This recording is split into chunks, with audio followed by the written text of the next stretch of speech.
Hello and welcome to the TGH College Hardwood Podcast. I am Joe. With me is Greg, as always. Here to recap Week 1 of college basketball, preview Week 2, talk about some notable results. Greg, how you feeling after 1 week of college basketball? Got to go to some games this week. We obviously saw some interesting results, saw some things as expected. So, just your typical opening college basketball week, I feel like, Joe.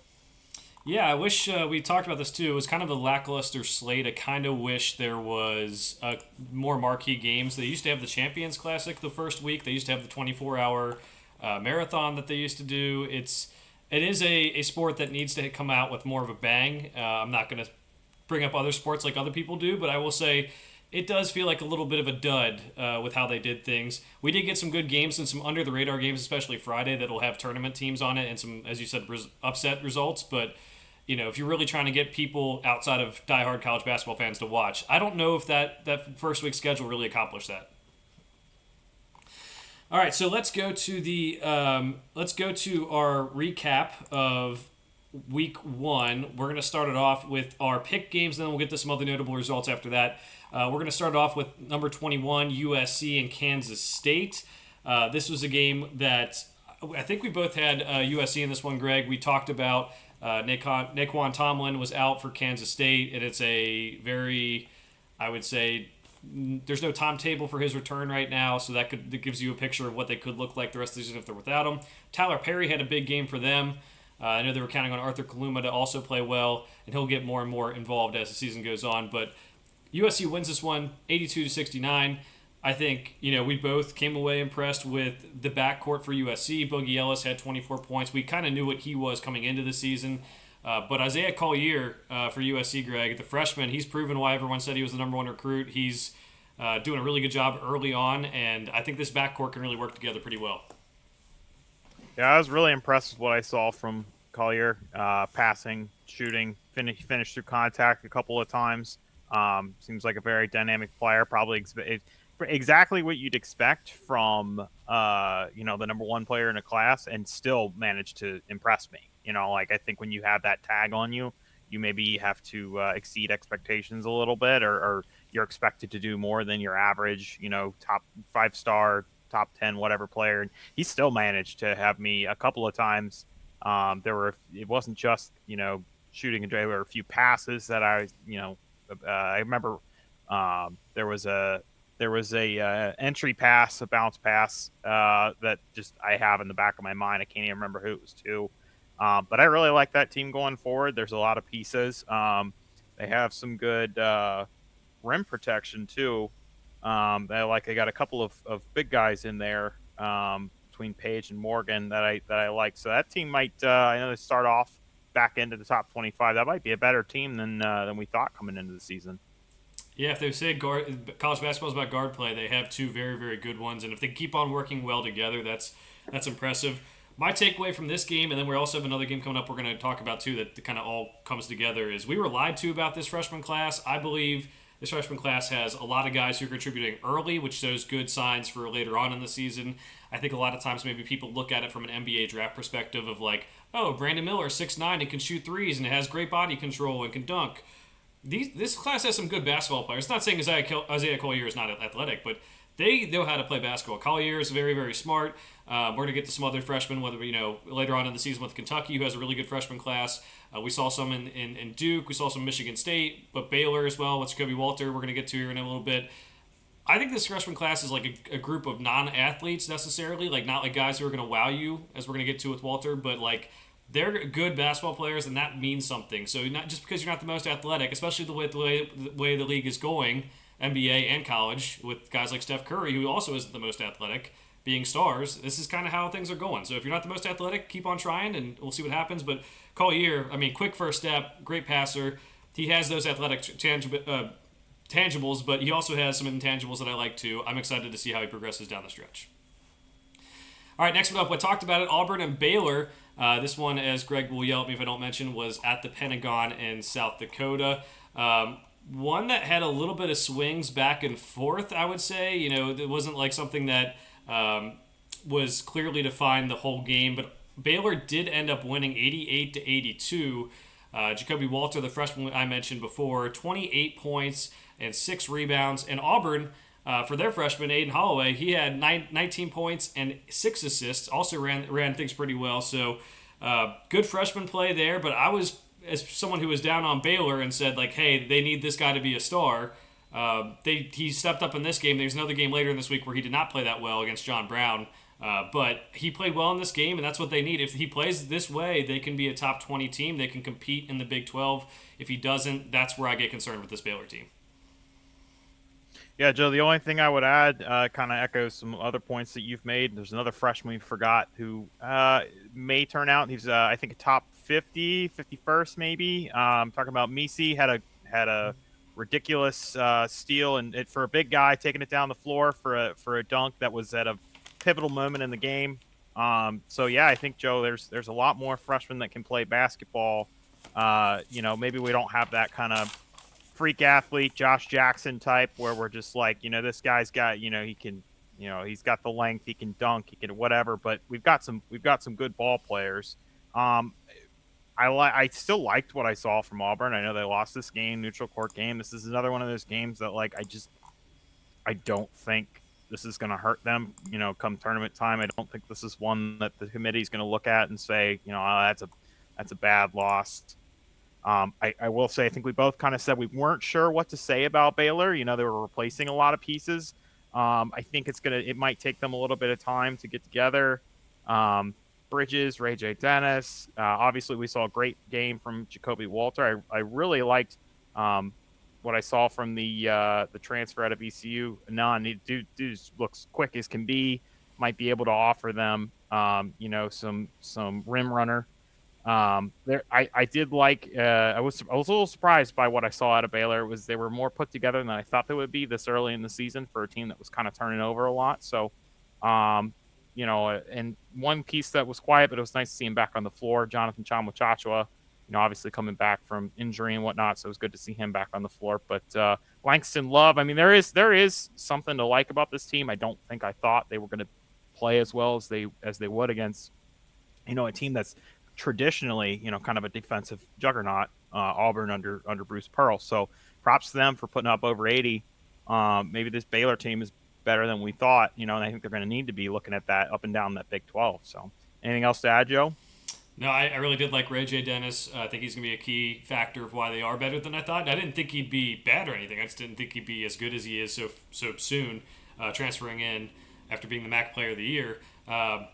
This is again, impressed with both teams too. I would say that something we mentioned just on the side note, KD Johnson being back at Auburn surprises me. He didn't really play much in this game. His role has been reduced, and I get it. Like, he's a guy, I think if you're going to play him, you have to eat the fact that the offense is not going to be there. But that defense is so good. You don't need a lot of these basketball teams now. A lot of these college teams are built with like 10 guys who can score. You can take a guy like KD Johnson and play him. You can play him 30 minutes, and if you've got other guys who can score, it can really help a team. So that was something that was surprising to me. His role just continues to be a little bit diminished. I think he can play a role down the stretch for him, but I would have thought he would have transferred. But other than that, it was a very good game, back and forth, and then at the end, Baylor gets the win. Next one up, we have New Mexico and St. Mary's. Now, this was the worst broadcast of all time, at least since maybe, 2000. There was audio issues all game. If anyone who watched this, on replay or even live, audio was coming in and out. You couldn't even hear what players they were talking about. So if people don't know, I would not blame them for this. But also there was like cameras that were losing battery that was showing up on screen. It was a shit show. It's what we love about mid-major college basketball. These games where you have New Mexico versus St. Mary's.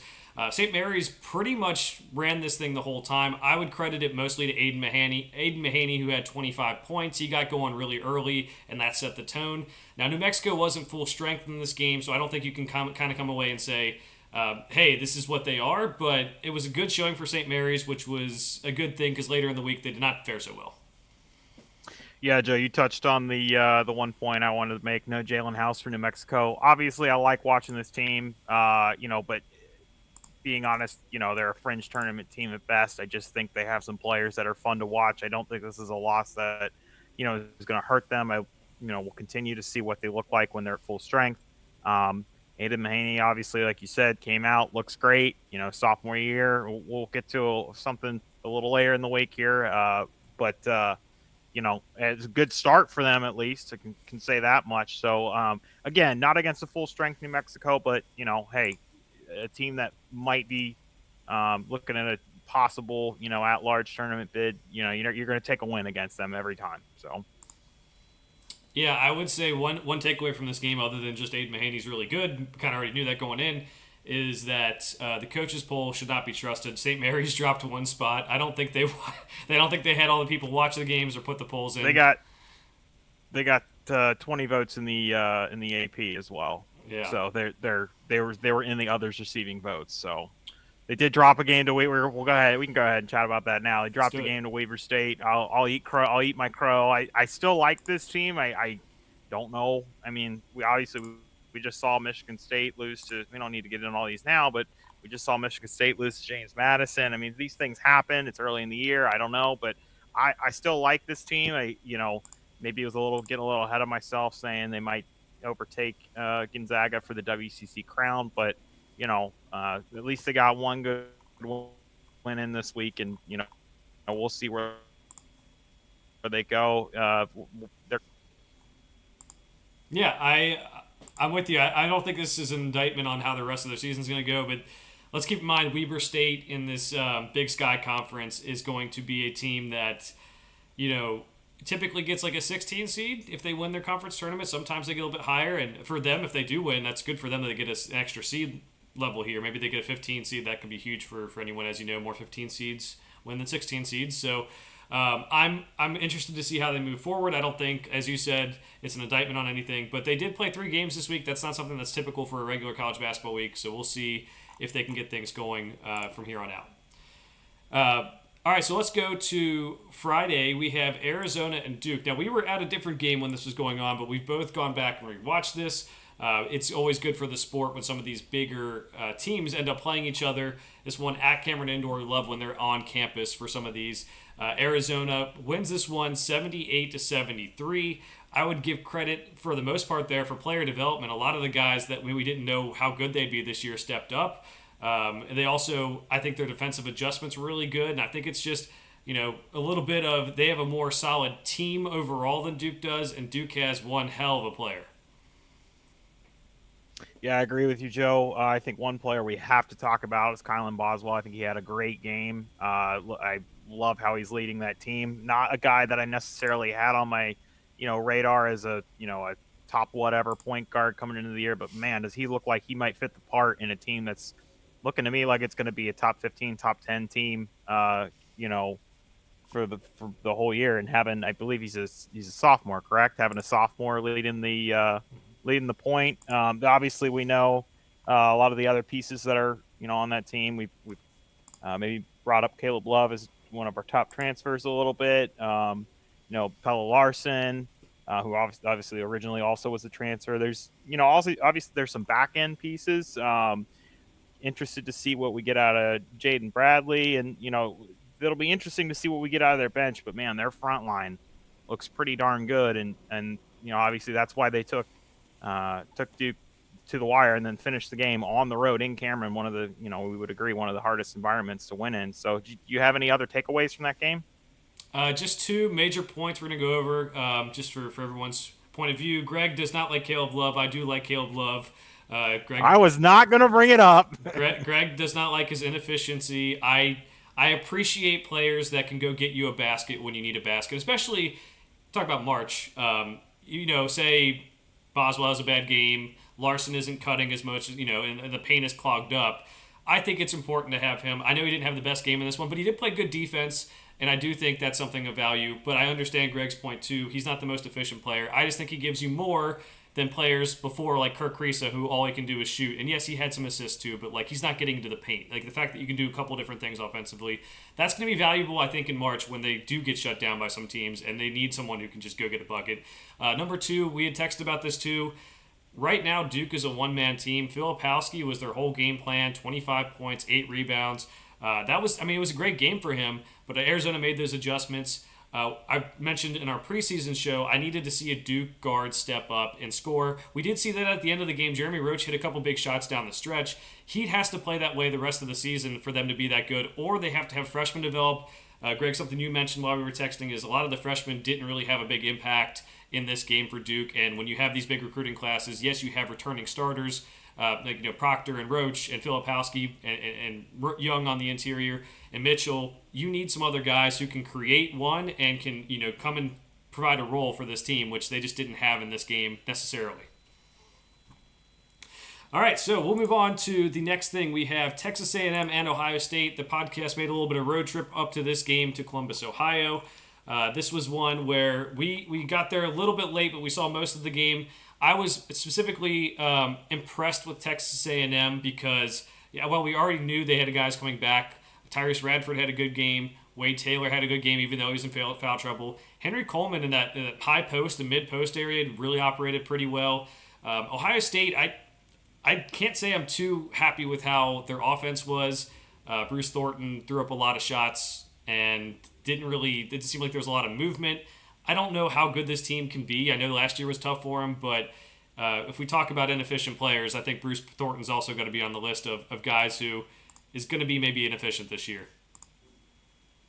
Yeah, Joe, we heard some stuff about some of the specifically one of the Ohio State freshmen for me that was coming in, Scotty Middleton. I heard a little bit about Devin Royal. It doesn't seem like those guys are doing much at the moment. And I mean, how many times when we were watching that game did we say the Ohio State offense was Bruce Thornton drives the hoop and takes a pull-up or a floater or something like that?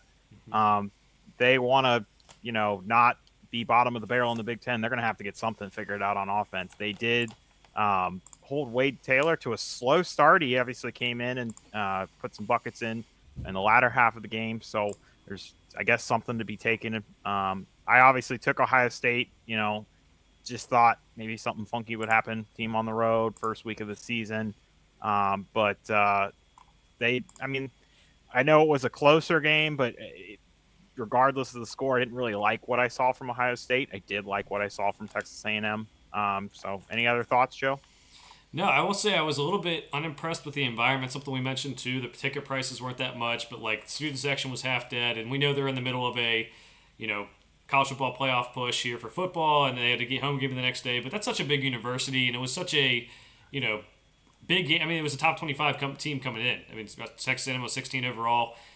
You got to, I think, show up a little bit better for that. So I was a little bit unimpressed with that, but I understand if they're a little bit apathetic after last year because last year was a disaster. So I'm impressed with Texas A&M the same. I was very high on them preseason. I think they can win the SEC. I think they can be a pretty good team, and we saw that with Wade Taylor getting the preseason accolades. So happy to see that in person. Happy to make a little bit of money on that game while we were watching that up at Ohio State.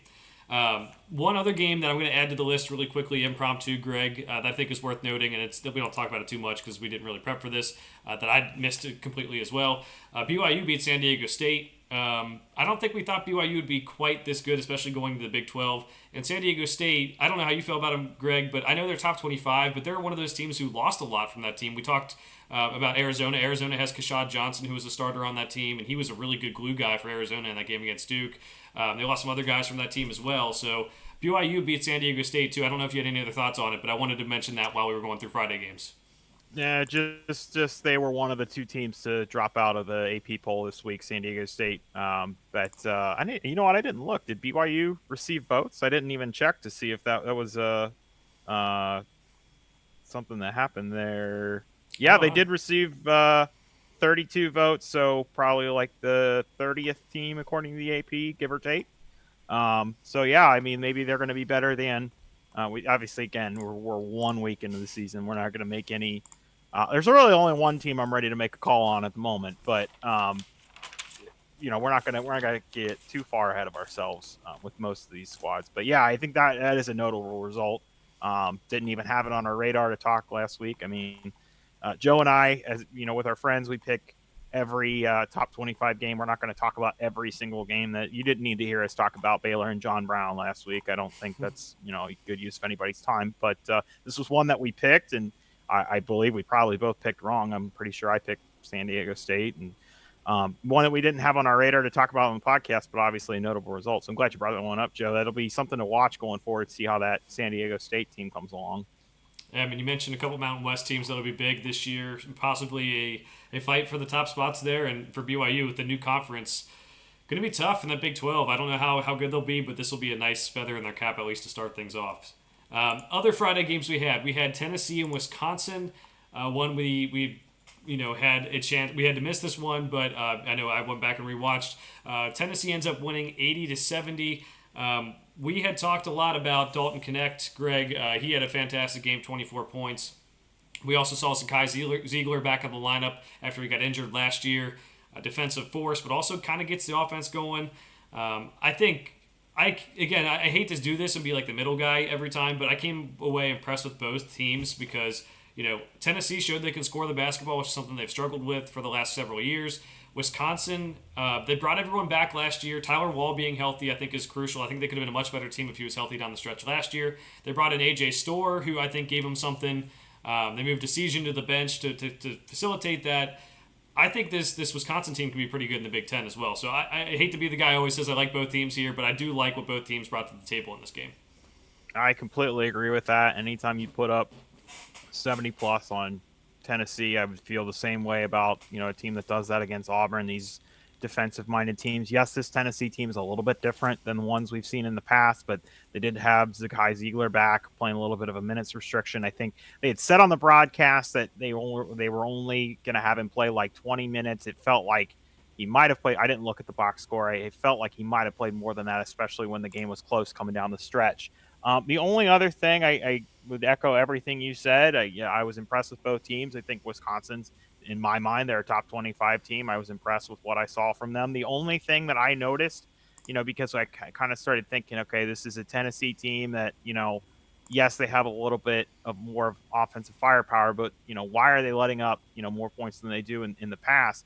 And I just kind of noticed that Wisconsin, a lot of Wisconsin's buckets and a lot of their looks were coming from the inside, both in terms of your penetrate and then kick out, or just straight, as they call it, booty ball, where Crowell or Wall would just body someone into the post. AJ Storr, I feel like, got some decent looks. He looked a little, I don't know if rusty's the right word for it, but he just looked off. He got some good looks, and those shots they looked like they weren't comfortable for him. I don't know what's going on with that. Obviously, I like the player, like his size, like what he probably brings to that team.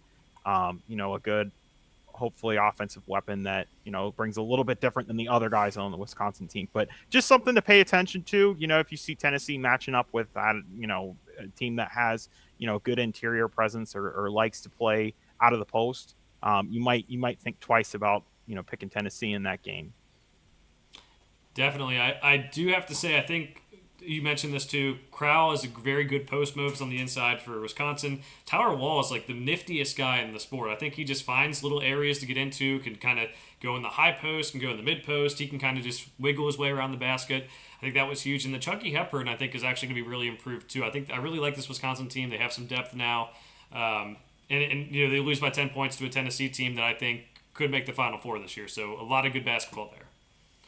Friday night, we also had Yale at Gonzaga, one we picked because I mentioned Yale as a team I like this year. And just as we kind of predicted, Greg, Gonzaga, Yale, first half, very close. Gonzaga ends up leading by 5 at the half. They run away in the second half. They win 86-71. I think it's kind of what we expected going in, so I don't have too many things to take away from. But we also found out Steele Venters is out for the season for Gonzaga. They have some depth issues. I'm kind of concerned about that moving forward in terms of NCAA tournament time, what that might look like. I still think they have enough to win the WCC, but that definitely makes things tough for Gonzaga moving forward. And let's just be clear. When we say we're concerned about Gonzaga, we're concerned about Gonzaga title hopes. Like, they're still one of the best mid-major teams in the country. I mean, they're still going to be, I would imagine you wouldn't disagree. Yeah, maybe some depth issues are going to hurt them, but probably a top 15, top 20 team most of the year. They're just probably not going to be that, 30-5 Gonzaga team that we're used to the past couple of years. They'll probably drop a few games because somebody's going to get in foul trouble, and they're just not going to have the players they need to have on the floor. Won't be surprised, if I think they have a streak of, I cannot recall off the top of my head. It's a number of Sweet 16s in a row. I can't. I know I just heard it last week. But that's one that I'd be saying we'd probably be looking at. Just we're gonna have to look at where they get in the bracket, and I'll probably be picking, unless they get a really favorable matchups. Probably be picking them to win one game, but not two. I would agree. I do have to say Graham Ike had a very good game for him in this one. He's the Wyoming transfer, very soft touch, good around the rim. And then also Dusty Stromer looks like he could be the next good Gonzaga shooter, which will be huge. But again, if you don't have the depth and one injury goes against you, it could really change the way the season happens. I know personally, I saw that with Kentucky last year. You had Severe Wheeler get hurt. You had C.J. Frederick get hurt. You had Kason Wallace get hurt, missed like 2 games, even though he was banged up the rest of the way. It really it can take you from a team that maybe gets like a 2 or 3 seed all the way down to a 6 or 7 seed. So hopefully for Gonzaga, they can stay healthy and have these guys kind of break out in their new roles. So those were the games we picked. There's some other ones that we have to mention that we did not pick but were upsets. We already mentioned Weber State and St. Mary's while we talked about St. Mary's. So we'll get into James Madison and Michigan State. James Madison goes to Michigan State and wins 79-76. Now, Greg, one thing I mentioned to you, I think, was, well, first of all, this game went into overtime too, but I mentioned to you, this was not like some fluke upset where they were just nailing every 3 they took. This was like they were out rebounding Michigan State for much of the game. They were taking a 2-0. Michigan State wasn't having the best time with turnovers. This was not a fluke. It was a legit win. James Madison actually has some good players, and I think maybe exposed Michigan State. Maybe the preseason hype was too much. Like they were a 7 seed last year. Like they got a lot back, but it wasn't like they were like an amazing team. So I don't know if you had a chance to go back and rewatch it, but it was a very, I would say, legit win for James Madison. Yeah, I mean, the only other thing I would want to say is let's not forget that this is a game that was happening because Tom Izzo's nephew is on the coaching staff at James Madison. This is a James Madison team that was picked to win the Sun Belt. This is not like some 16 seed. I'm not saying like this is, oh, we can write this loss off. It's concerning. I'm pulling up the exact stats now, but Joe, I know I mentioned this to you. The other thing I wanted to touch on was the 3-point shooting for Michigan State. It was like 2 for 33 or something over their first 2 games. I believe they were 1 for 22 in this game.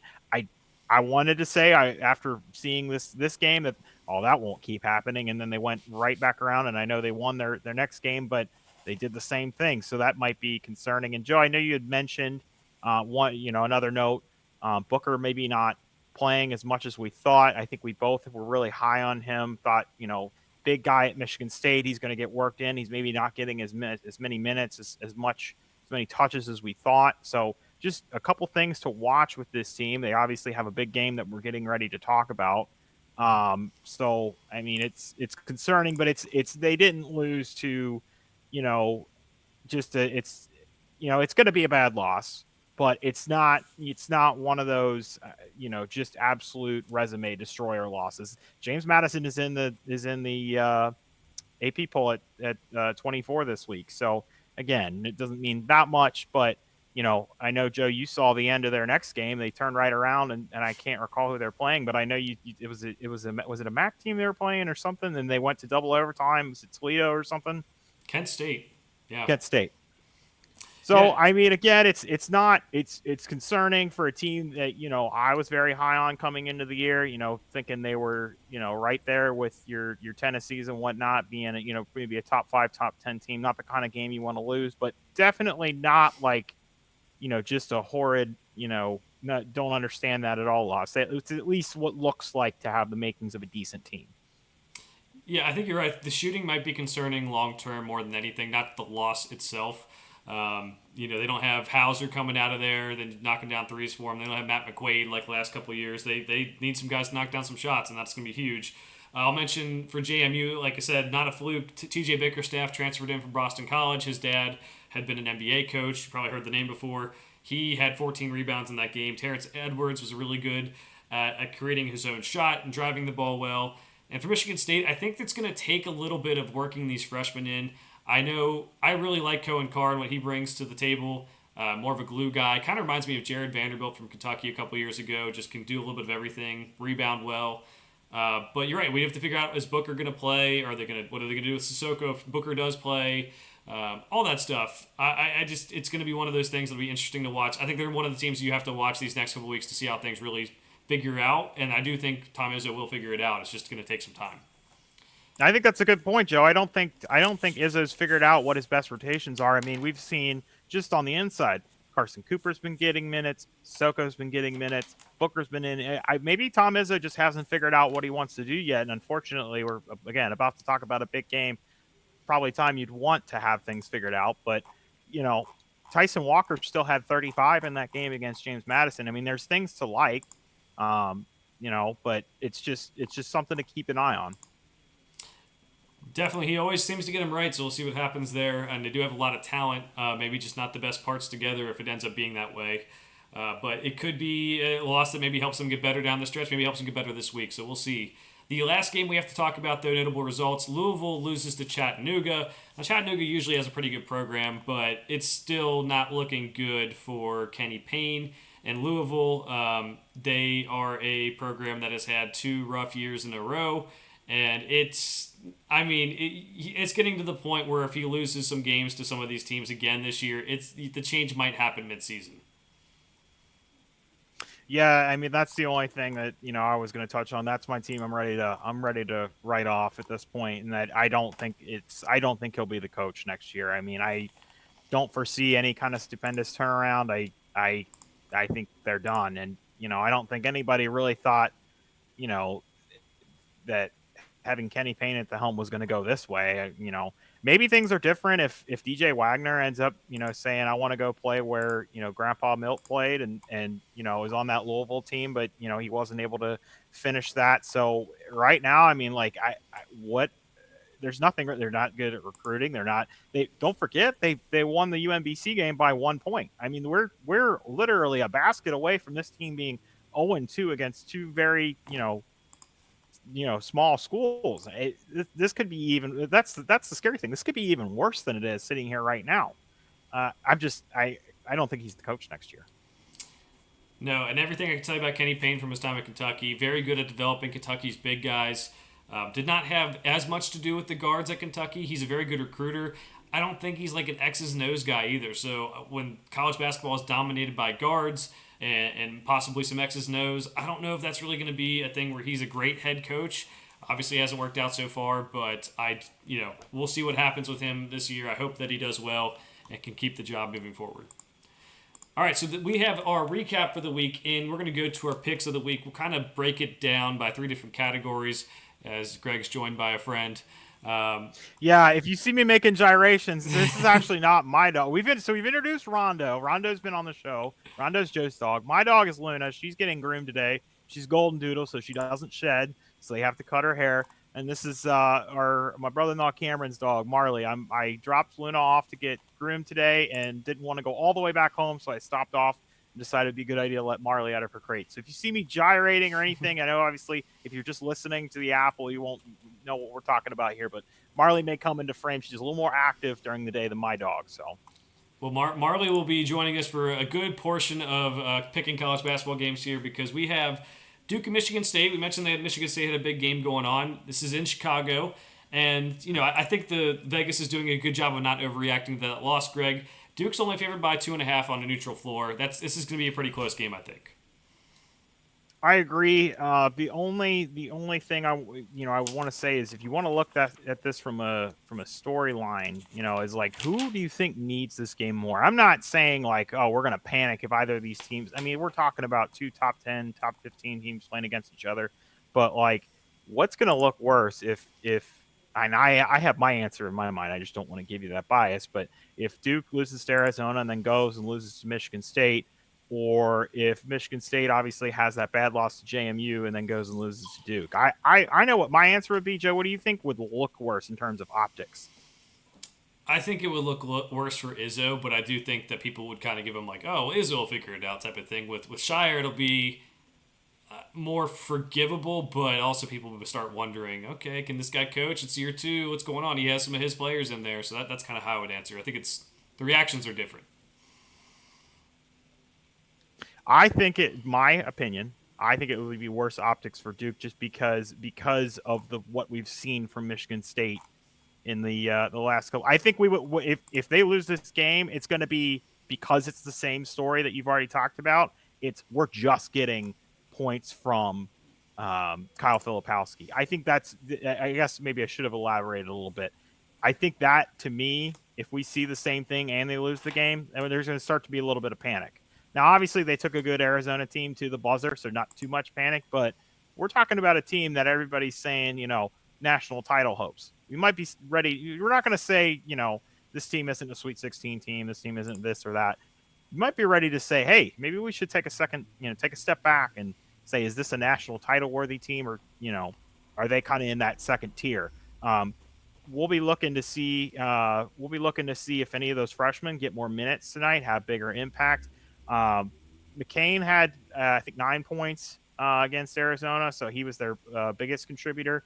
I think Stewart played like 4 minutes in the whole game. We'll see if he plays more. It's let's just see Shire get weird. See what he has instead of putting the same old guys out there and obviously expecting the same result. That's my opinion. I am going to take Michigan State in this game. If we hadn't talked, I probably would have picked Duke, but just taking a more of a look into the things that you had mentioned that we like and don't like about Duke. I know Michigan State obviously had a concerning result last week, but I'll go ahead and take Michigan State. I'll take Tyson Walker to have a big game. Interested to see how they guard Filipowski. We had kind of talked about offline. How Filipowski's dynamism, where he's got that pick and roll, pick and pop kind of flexibility. It makes him hard to guard. Arizona made some good defensive adjustments. I'll be interested to see what Michigan State does with that, but I something's telling me big game for Tyson Walker, and because who's probably going to be guarding him? Probably Proctor to start, right? And then maybe one of the freshmen in later. So we'll see. But Joe, who are you taking? Michigan State. As you mentioned, it's just a lot of Kyle Filipowski and not much else for Duke yet. I do think they can develop and have other guys step up.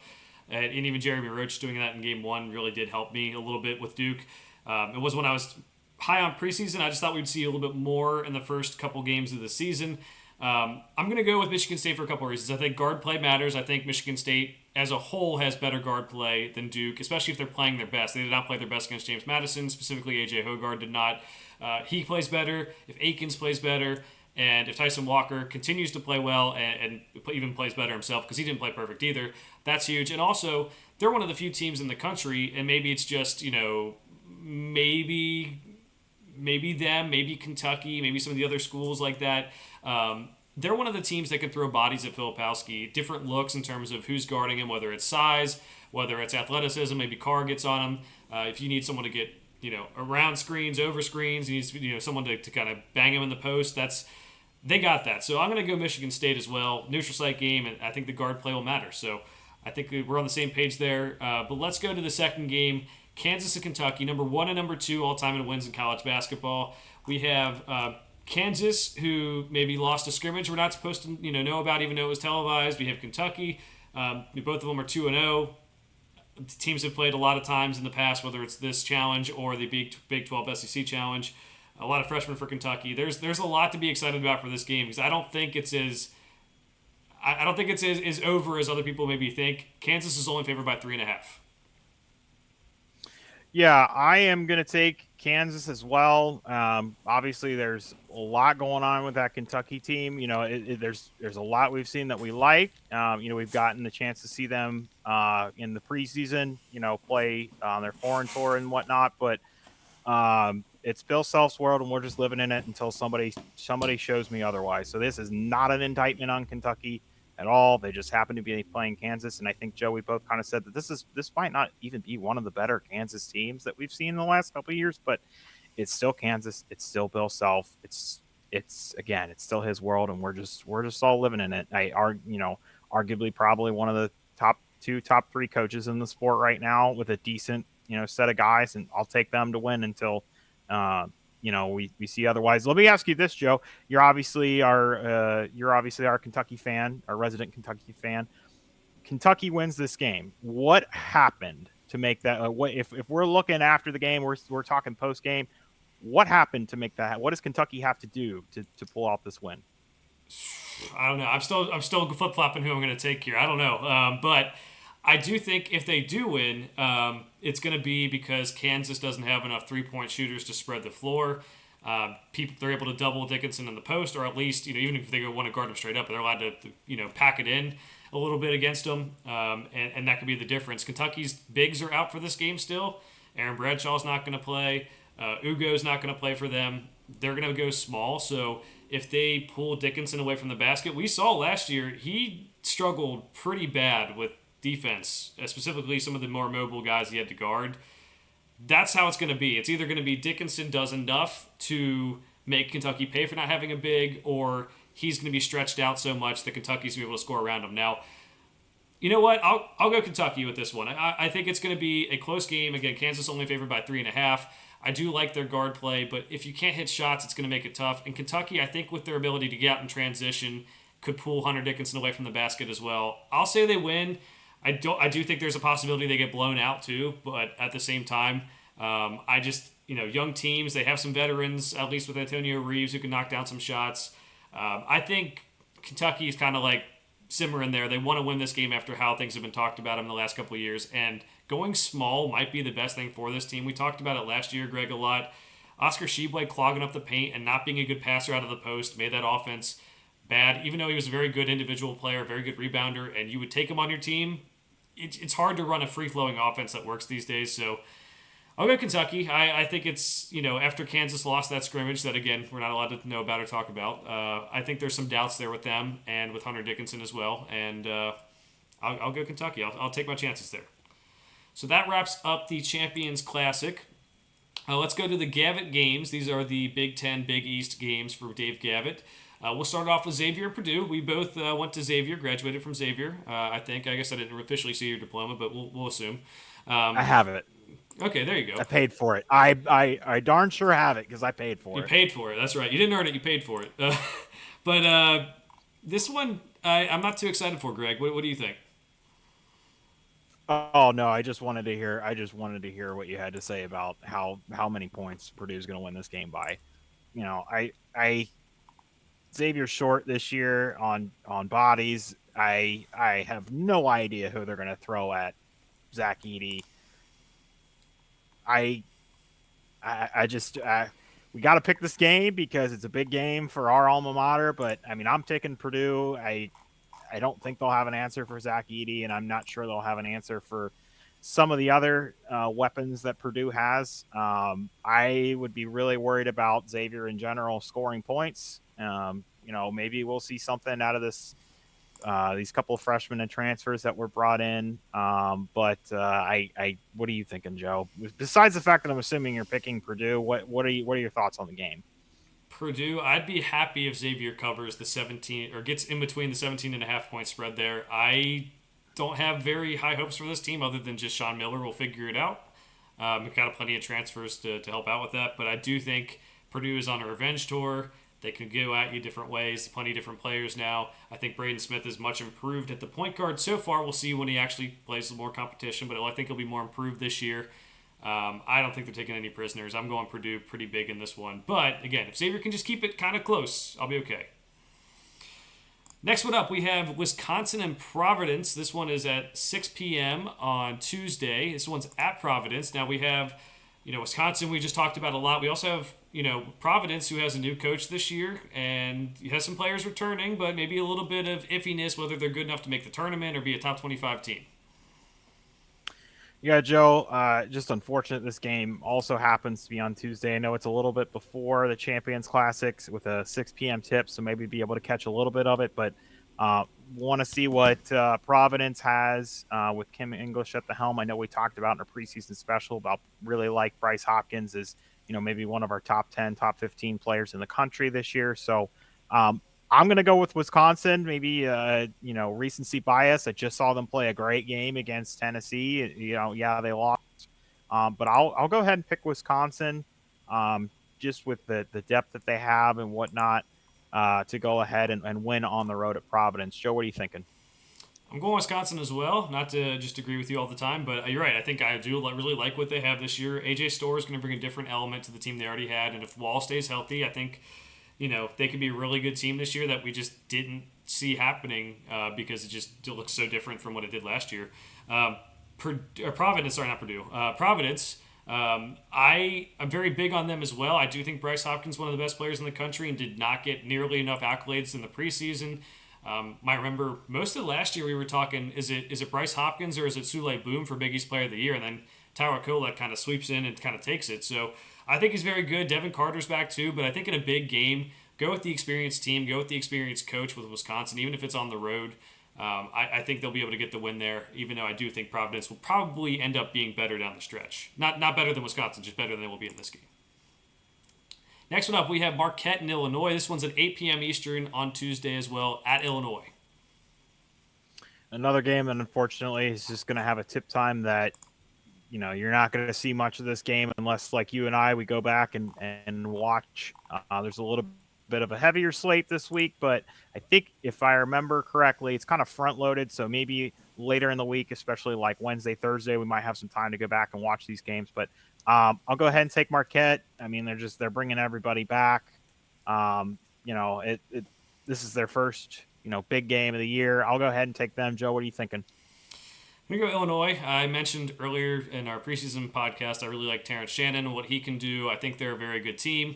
Being that they're at home in this one, I think I take them. If it's neutral court, I probably lean Marquette. Obviously, unless it's an NCAA tournament game where Shaka Smart might get to the second weekend, then we can talk about maybe I believe in that curse or whatever. I don't know. But I'm just glad we disagree on a game. Yeah, I am too. I think it'll be a fun one. This will be one of the ones where Wednesday morning, Tuesday during the other games, you're going to be checking the scores, you'll be watching on a second TV, kind of like you said. But Wednesday morning, you're going to want to watch this game because I think it could be a lot of fun with several good players on both sides of the ball. All right, Creighton and Iowa, a little bit of a middle of America battle here. 10 p.m. on Eastern time on Tuesday. This one's at Creighton. Yeah, this one you probably could watch the vast majority of once that Champions Classic finishes, assuming everything's on time and the first game doesn't take way too long. But if you like to stay up till midnight like us and watch college basketball, this is probably one for you. I'll go ahead and take Creighton. I like Kalkbrenner. I know you brought up their Utah State transfer at point guard. I got to see him a lot last year. Right now I'm blanking on his name. It's Stephen Ashworth, right? Mm-hmm. Yep. So I know obviously Ryan Nembhard now at Gonzaga, but still like what I see. Joe, is there anything you like from Iowa that might make you consider taking them in this game? Nope. Okay. Nope. I just think we haven't seen too much of Iowa. They've had plenty of roster turnover the last couple of years, whether it's Luka Garza or the Murray brothers. Even I know one of the guys I like a lot is Aaron Eulis is gone. It's not the same team, so I kind of have to see it. But I do really like Creighton this year too. I do think they'll have a pretty good game. And I think this will be one where we can kind of see Ashworth kind of get involved. And I'm excited to see him play against somewhat of a good team and see if they can kind of gel together. Next one up, we have Maryland and Villanova. This one's at Villanova. This is 8:30, and this is on November 17th. So that would be Friday. There is a lot in this game because we're talking Kyle Neptune. Where can he take this team? And Maryland is coming off of.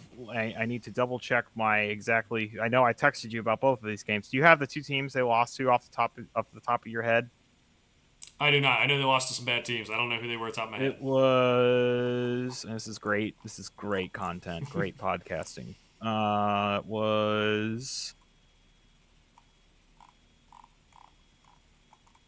Where is that?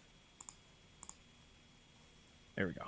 It was UAB without Jelly Walker. Obviously, he graduated, and Davidson, who I believe when I sent you that result, you had said that they weren't supposed to be that good either. This is a team that was picked, I believe, top 5 in the Big Ten, right, Joe? Maryland? Yep. Now, I mean, what are we? I have this game on here. I'm going to pick Maryland just because I think they're going to start hitting the panic button at this point. There's a lot to like about Villanova between Moore being back and TJ Bamba and Hopefully, we get to see a little bit more out of Mark Armstrong this year. But I think they're going to be in. I know it's early, and we don't write any cards this early, unless you're Kenny Payne at Louisville. I think they need this game to just get something rolling, man. I mean, it's a road game at Villanova. Don't have to travel that far from Maryland to Philly. I just think this is one they're gonna take because they need to start rolling here. Yeah, I'm gonna go Villanova. I think preseason I would have gone Maryland. I just, from everything we know now, from everything we've seen from Maryland, it's hard to pick them. I still have my doubts about Kyle Neptune and Villanova, but Moore being back is huge, and I know there's some people out there in the college basketball media world who think he's like one of the best players in the whole country. I don't know if he's that good, but he's very good. I think being at home matters. I don't know. It's for a team that I was pretty high on, and Jameer Young specifically, I was pretty high on. I don't know. I got the ick pretty quickly here, so I don't know. Going Villanova. All right, and we also have some tournaments to go over this week. We're starting this week. We'll also have some next week as we go into Thanksgiving week, as we all know, and then we'll also have some over Christmas, although those are pretty minor usually. We'll start it off with the Charleston Classic. I will list the teams off, and we'll just give our champions. We'll have plenty of different matchups you could have, but we'll just give our champions for these. The teams in the Charleston Classic, we have Dayton, Houston, LSU, St. John's, Towson, Utah, and Wake Forest. I'm gonna pick Houston. I would think you might be picking Houston as well. Well, obviously, I'll let you make your own pick. But there are a couple of interesting teams in this field. St. John's, obviously, they're playing, and I know we didn't talk about it, but they're getting ready to play Michigan this week. Not necessarily, supposed to be that great, but at least an interesting test for them. Utah, Wake Forest, I believe, Joe, Damari Monsanto's not been playing for Wake Forest. I didn't know if he was injured or if you had heard anything about that. No, I hadn't heard anything. I knew he wasn't playing, Yeah, but I don't know why. I was just looking at their box scores, and I just realized because I was actually going to bring them up. That was one of the things I wanted to bring them up and say, if you want to pick in a big field, kind of a dark horse to maybe, or somewhat of a dark horse to be able to overtake Houston in this. I was going to pick them, and then I just saw he's not been playing, so I don't know what's up with that. Wake Forest has Hunter Salas. They've got a few pieces there. They did lose a game earlier this week, so I just don't. We'll have to look into that. Maybe give you guys an update on our next podcast. But I'll go with Houston. Our me and my wife's Flyers are in this tournament. Don't like them, to do anything of noise. The other team that's in this tournament that we didn't touch on this loss, but LSU just lost to Nicholls State. So there's just some interesting storylines in this, but I'll go ahead and take Houston and come out of this field. What do you think, Joe? I'm taking Houston. The other team I would mention, since you already mentioned Wake Forest, I think there's two teams that I'm kind of interested in seeing outside of Houston. One of them is Wake Forest. You mentioned them. I'll say Utah. They have a lot of returning talent on this team. I'm not sure they're good enough to make the tournament, but they have good size. They have some good point guard play as well. I think they could be a team that surprises. They're not going to win it. I still think it's Houston's to lose, but mentioning the teams here, always fun to see that. And as you mentioned too, I think biggest storyline for this whole tournament might be just Rick Pitino being back and being in some of these bigger games, as he will be against Michigan tonight as we record this Monday. All right, the next one up, we have the Continental Tire main event. This one will be in Las Vegas. We have Washington, St. Mary's, San Diego State, and Xavier. So we have a couple of teams that aren't expected to be the greatest in Xavier and Washington, and a couple other teams who have already lost a game this season. That was one of the reasons I was really looking at this. I will take St. Mary's. I will keep riding that train that I was riding in the preseason until I am forced to get off of it. But obviously, I would look at San Diego State as the other team to likely or possibly win this. Joe, what are you thinking? Yeah, it's a tournament worth watching, but maybe lost a little bit of its luster. I'm still going St. Mary's too. Again, I'm not as high on San Diego State as even probably as much as I was in the preseason. They just lost too much. They're a team that can't afford to lose too much as they really kind of recruit and develop players more. I'm not very high on Xavier Washington. I'll be rooting for Xavier and Washington in this one. We have Xavier, obviously we went to. And Washington has a bunch of UK transfers on that team that'll make it fun for me to watch. But I do think St. Mary's will end up winning it. Joe, the only other thing I wanted to bring up, I know we touched a little bit on Mike Hopkins. They just lost a home game to Nevada. They were played a very close game with a team I know you're high on in Northern Kentucky. Those were 2 home games.